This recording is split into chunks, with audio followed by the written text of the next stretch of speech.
Le point littéraire. Le point littéraire, tous les mercredis de 20h à 21h sur Royal FM. C'est une émission de littérature. Toute la littérature, ici, tous les genres, sous-genres et types d'écriture se rencontrent. Vous aurez droit à plus de découvertes de livres et d'auteurs. Ici, tous les genres littéraires et textes scientifiques se côtoient.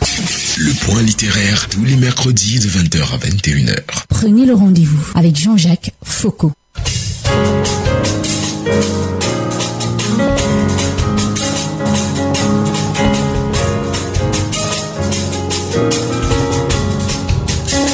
Le premier livre du soir, L'éveil d'une queen, journal intime d'une mère célibataire. Un roman de Oundje Josiane Keti. Elle qui est une jeune Camerounaise, entrepreneur, promotrice d'une association des mères célibataires et passionnée de littérature. Elle s'engage à produire son premier chef-d'œuvre, le roman intitulé L'éveil d'une queen, journal intime d'une mère célibataire. Nous l'accueillons dans quelques secondes. Le point littéraire, l'entretien.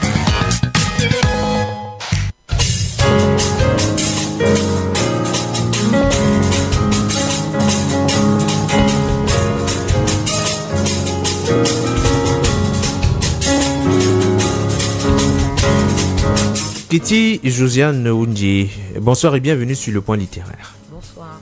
C'est un plaisir de vous accueillir. Nous avons connu votre livre et à présent vous. Comment est-ce qu'on se sent lorsqu'on met sur la place publique le tout premier texte qui est un peu comme un roman autobiographique? Je vais dire, on se sent courageux. On sent qu'on a osé.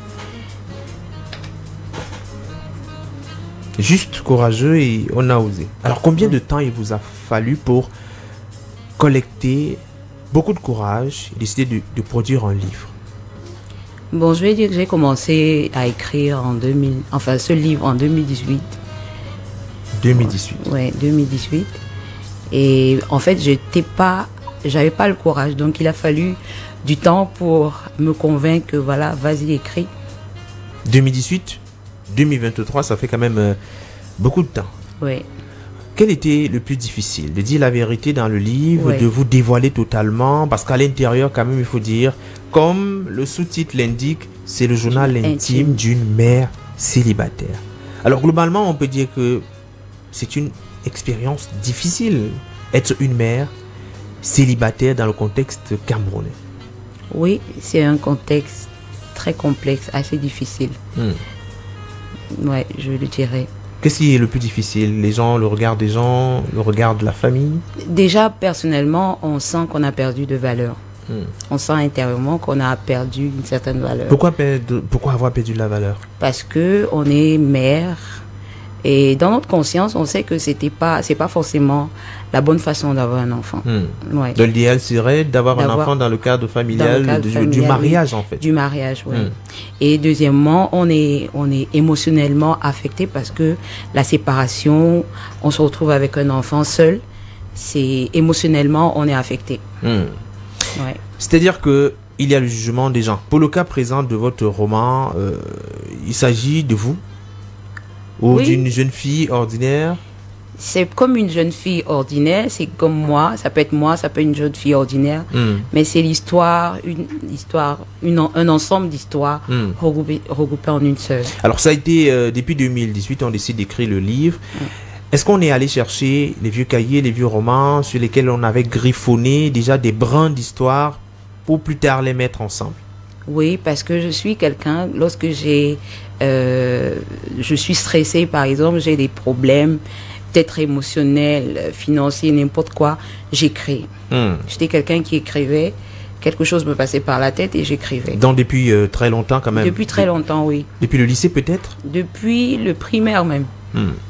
Et finalement, vous avez décidé de sortir un livre. Alors, c'est l'histoire d'une jeune fille, c'est l'histoire de beaucoup de filles ou de femmes aujourd'hui qui rencontrent cette difficulté-là. Le phénomène a pris de l'ampleur. Alors, qu'est-ce qui peut être à l'origine de ces derniers? C'est-à-dire qu'il y a beaucoup de femmes célibataires. Qu'est-ce qui les amène ou qu'est-ce qui conduit à en avoir autant que nous avons en 2023? Bon, moi, je vais aller directement à... Je vais dire quoi? C'est simplement parce qu'on ne se connaît pas. notre identité, on ne connaît pas qui nous sommes réellement. C'est pourquoi j'ai intitulé le livre L'éveil d'une queen. Parce qu'en réalité, le fait que on entre dans une relation amoureuse sans connaître les bases, les fondements, pourquoi est-ce qu'on entre dans cette relation? Est-ce que c'est par amour? Est-ce que c'est par besoin d'affection? Donc après, on se retrouve seul avec un enfant. C'est là où on réalise que c'était un cul-de-sac. Alors, on va dire que c'est un aboutissement parce qu'il y a tout un processus. Il y a une famille qui se montre peu attentionnée. Le cas notamment de la jeune fille. Et c'est parce que justement, on se sent dans le milieu familial un peu comme perdu. Parce qu'on ne vit pas avec ses deux parents. On est dans un contexte de famille recomposée. Parce que la famille recomposée aussi, c'est à l'ordre du jour aujourd'hui. On décide de se remarier avec un tel alors qu'on a eu un enfant avec un autre. Est-ce que cela ne cause pas également des problèmes psychologiques pour la jeune fille? Donc, comme je disais, le fait déjà d'être mère célibataire, c'est dû à une crise identitaire. Donc, c'est un mal qui est à la base depuis la jeune enfant, la tendre enfance. Oui, donc, et c'est ce besoin, cette recherche d'affection qui nous pousse dans des relations à l'aveuglette. Oui. Et on se retrouve donc dans une relation perdue.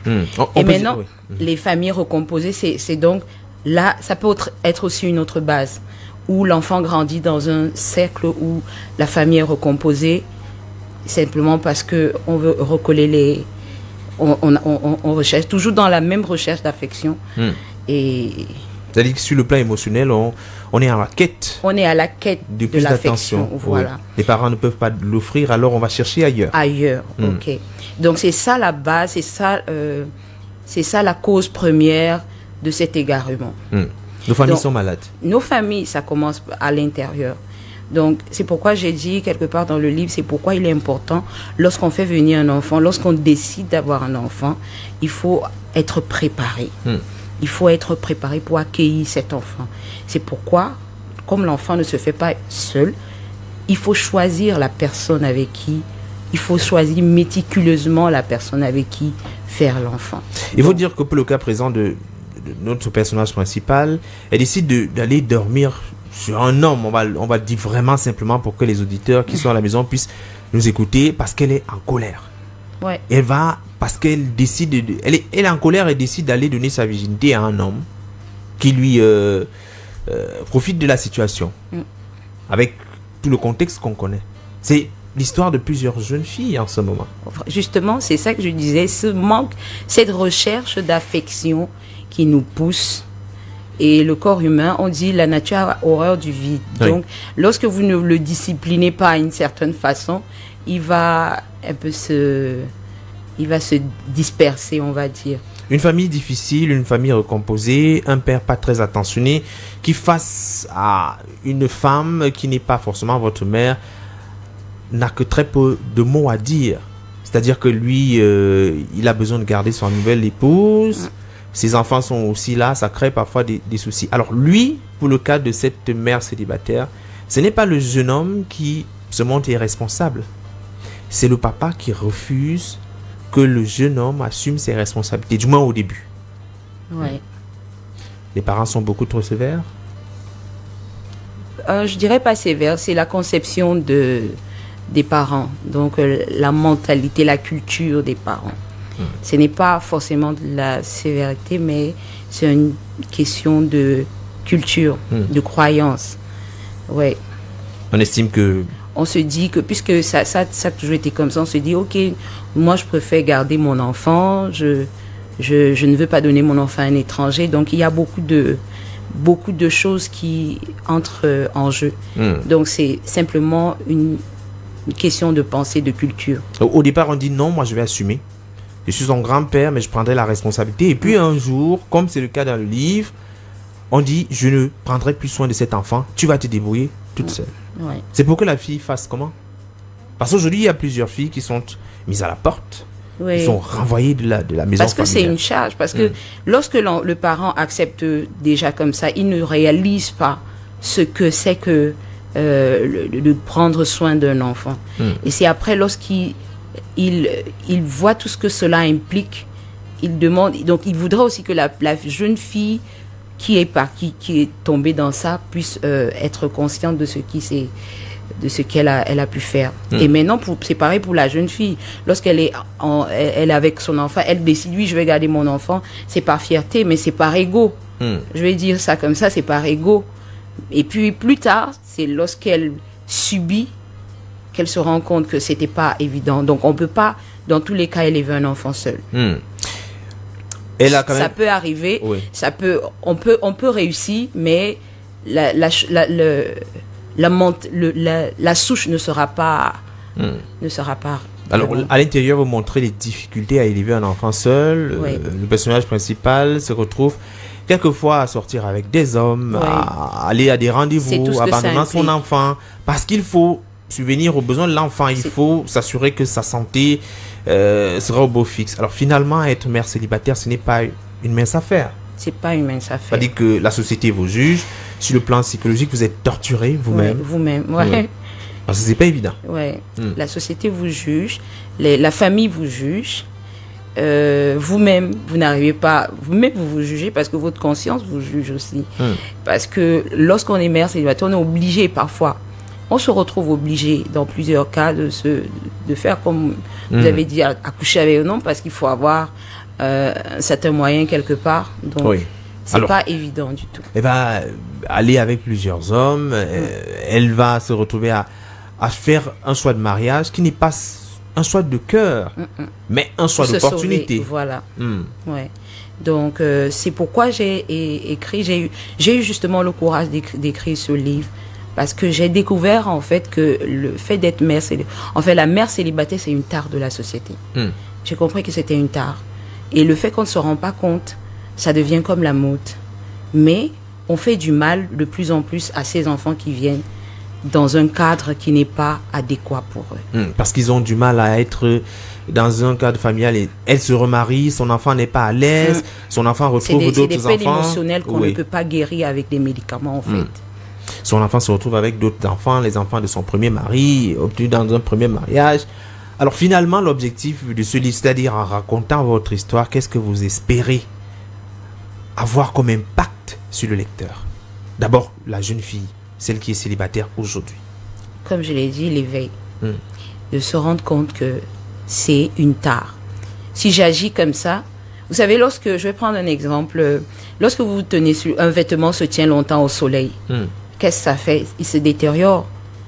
La forme du la forme du vêtement reste, mais son éclat n'est plus pareil. Donc, je veux que par ce livre, cette jeune fille déjà prenne conscience que cette situation n'est pas normale, n'est pas une mode, et elle peut changer cela en s'éveillant d'abord personnellement. C'est-à-dire qu'il faut même apprendre à s'aimer soi-même. En fait, c'est d'abord la découverte de soi, parce que lorsqu'on entre souvent dans une relation, c'est parce qu'on mendie, en fait, on cherche, on est à la quête de l'amour. Et cet amour ne peut pas être donné ailleurs que par nous-mêmes. Donc il faut déjà apprendre à se connaître, à se découvrir. Pourquoi est-ce que j'existe? Qu'est-ce que je veux faire? Et en entrant dans une relation, vous n'entrez pas les yeux fermés, ne n'entrez pas comme un aveugle. Vous avez déjà mesuré le pour et le contre. Vous savez que ça c'est bon pour moi, ça c'est pas bon pour moi. Et donc la connaissance de cause. Voilà. Et donc pour la jeune fille qui, elle, n'a pas encore d'enfant, hier c'était la Saint-Valentin, on a vu des plus jeunes qui ne sont peut-être pas encore en âge, mais qui s'achetaient des bouquets de fleurs et c'est finalement se lancer dans la vie sexuelle. Et ça demande d'être autant ou aussi précoce. Faut-il prendre son temps? Quelles sont les armes pour affronter ce monde qui, quelquefois, peut perdre? C'est pour ça que j'ai dit, le sexe, en fait, c'est le véhicule de la tare. C'est ça qui veut. Donc, c'est la porte d'entrée. Parce que lorsqu'on a pour moi, une enfant de 17 ans n'est pas encore mature pour avoir une relation amoureuse. Elle n'est pas... toutes ses facultés ne sont pas encore éveillées. Toutes ses émotions n'ont pas encore maturé. Il faut laisser les choses mûrir. Voilà, c'est pas encore mûr, c'est un fruit qui n'est pas mûr. Donc, vouloir entrer dans une relation amoureuse, c'est mettre la charrue avant les bœufs. Alors, c'est-à-dire que la responsabilité des parents est également interpellée. C'est-à-dire qu'il faut préparer les enfants vers ce processus. Oui. Mais si d'abord on est dans une famille recomposée où chacun est venu de son univers avec son éducation, avec ses frustrations, parce que quelquefois on est tous des blessés de guerre, ce n'est pas évident de colmater les brèches. Comment on arrive à créer un environnement familial adéquat pour les enfants? Bon, moi, ce que j'ai dit, comme les familles recomposées, on peut se recomposer, mais quand on était, comme j'ai dit, l'éveil d'une queen, ça veut dire qu'il y a un retrouvement, on va dire ça. Ok? Tu étais égaré dans un chemin, tu te retrouves, et là, lorsque vous vous retrouvez, vous croyez aux âmes sœurs, vous y croyez. Oui. Bon, ça veut dire que lorsque vous vous éveillez, vous pouvez rencontrer votre âme sœur. Et votre âme sœur, certainement, aussi fait son chemin. Ok? Il aura certainement aussi fait son chemin. Et puis, alors, vous allez vous croiser chacun avec ses enfants. Mais là, ce sera plus sur la base, la mauvaise base, comme dans le passé. Ce sera sur une nouvelle base. Oui. Vous partez en quelque sorte à zéro. Oui. Avec chacun aura son background, son bagage. Aura grandi, aura guéri. Donc, j'ai compris, en fait, qu'on n'entre pas dans une relation sans avoir guéri. Parce que lorsque les os sont troubles, vous n'arrivez pas à voir votre reflet là-dedans. Parce que généralement, on part d'une relation à une autre. Oui. Pour combler la première relation, en espérant soigner dans la seconde relation les blessures et les difficultés. Sauf que, malheureusement, on fera une chose, on blessera l'autre. Voilà. Et on se blessera soi-même. Voilà. Oui. Et il y a un point que j'ai souligné, le point spirituel. Oui, très important. Tout commence par le spirituel. Tout ce qui est matériel a commencé d'abord spirituellement. Ok, donc ça veut dire que la personne, le compagnon de vie, vous devez d'abord le découvrir spirituellement. Le découvrir spirituellement, c'est peut-être pas le visage, mais c'est le profil de la personne. Qui je suis et qu'est-ce qu'il me faut et quelle est la paire qui va avec moi. Oui. Parce que dans le livre, quand même, à un moment donné, la mère célibataire retrouve le chemin de l'église. Ouais. Est-ce à dire que finalement, c'est beaucoup se retrouvent là aussi. Oui. Est-ce à dire finalement que quand on est en difficulté, c'est le Ouais. chemin vers lequel il faut se rendre? Beaucoup se retrouvent là et s'égarent malheureusement aussi. Beaucoup se retrouvent vers le chemin de l'église, mais malheureusement s'égarent simplement parce que l'église, je vais pas sans vouloir choquer. Stigmatiser l'église aussi, c'est comme on appelle ça, pour recueillir les âmes perdues.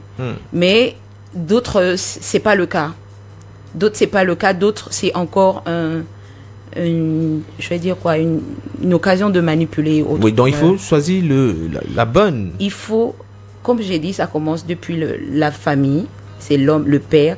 Parce que lorsque le père donne l'affection à sa mère, à sa femme, l'enfant prend déjà, voilà la lecture qu'il fait de la vie. C'est la première façon d'éduquer l'enfant. Oui. Et là, il verra Dieu. Dans sa famille, il verra Dieu. Et lorsqu'il grandira, il ne le cherchera plus ailleurs, quoi. Il aura déjà connu. Vous comprenez? Et maintenant, lorsqu'il ira à l'église, ce n'est plus comme quelqu'un qui est égaré, mais c'est comme quelqu'un qui va à l'école pour s'éduquer simplement. Dans la cellule familiale, il faut donner les instruments pour une spiritualité tout à fait accomplie plus tard. C'est-à-dire que parmi les éléments nécessaires pour qu'un enfant puisse affronter le monde de plus en plus agressif avec les challenges de l'heure, il faut donner une assise solide. Finalement, puisque lorsqu'on lit votre livre, on a l'impression qu'il s'agit aussi de dire à toutes les mères célibataires: rien n'est terminé, rien n'est achevé, vous pouvez vous relever et continuer à avancer. Ouais. Bon, je vais dire que la plus grande question de chaque personne, enfin, dans ce que j'ai constaté, beaucoup ne savent pas qui elles sont. Même dans le milieu entrepreneurial, ça se voit. Aujourd'hui, on fait telle chose, demain, on fait une autre chose. Mais en fait, après, on ne sait plus réellement qu'est-ce qu'il faut faire, qu'est-ce qu'on veut faire. Alors, la découverte de soi se fait dans la spiritualité. Lorsqu'on cherche la voie spirituelle, on découvre qui on est réellement. Et on est à l'aise avec qui nous sommes. Pourquoi il faut lire absolument L'éveil d'une queen, journal intime d'une mère célibataire, ce roman? Pour ce que je viens de dire. Pour la découverte de soi, premièrement. Oui. Parce que même dans les relations, je vais dire pour l'entrepreneuriat comme pour les relations, on ne sait pas souvent ce qu'il nous faut. On ne sait pas la paire qu'il nous faut. Et du coup, on entend des relations qui nous inconfortent. Et la femme a cette prédisposition à accepter la souffrance comme quelque chose de normal dans sa vie. Alors quand vous découvrez qui vous êtes, il y a certaines choses que vous acceptiez avant que vous n'acceptez plus. Oui. Il faut dire que c'est un livre plein de rebondissements. Oui. Entre la jeune fille devenue mère, plus tard épouse frustrée. Et oui, parce qu'à un moment donné, elle a dû fuir le mariage. Il y a suffisamment d'éléments ici, ou bien des brins d'histoire qui vont certainement toucher. Chaque brin d'histoire va toucher chacun qui va se reconnaître nécessairement. C'est la société telle qu'elle est vécue. Oui. On va dire que vous avez puisé au fond de vous pour donner le meilleur. Est-ce que vous êtes satisfaite du travail accompli lorsque vous prenez entre vos mains ce roman? Satisfaite d'avoir osé, oui. Oui. Je suis satisfaite d'avoir osé. Maintenant, je vais être satisfaite d'avoir touché, d'avoir fait passer le message.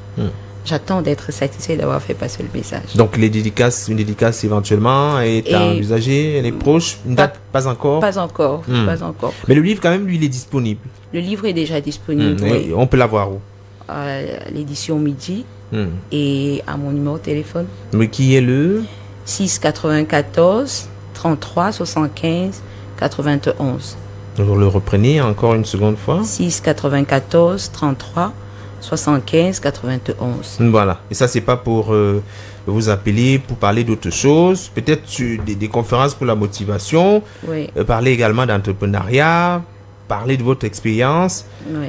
Vous êtes toujours la présidente de l'association des mères célibataires. Queen's Club, ouais. Queen's Club. C'est des jeunes filles mères. Des jeunes filles mères. Ouais. Ah ouais, d'accord. Parce que mère célibataire, c'est un terme, c'est une étiquette. C'est comme une étiquette, mais c'est jeunes filles mères. Les jeunes filles mères. Ouais. Ouais, tout n'est pas terminé. On peut avoir sa seconde chance et se reprendre en main. Ouais. Tout le monde peut commettre des erreurs. Tout le monde. C'est humain. Tout le monde. Oui. Peut-être un dernier mot avant de nous quitter.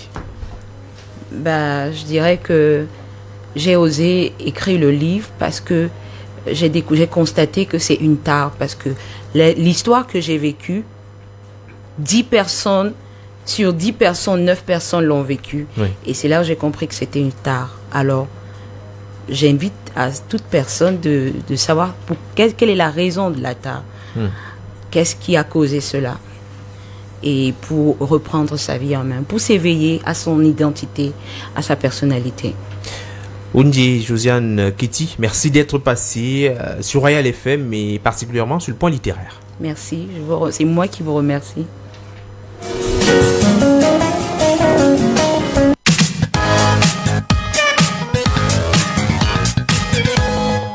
Le point littéraire, les classiques littéraires. Les classiques littéraires.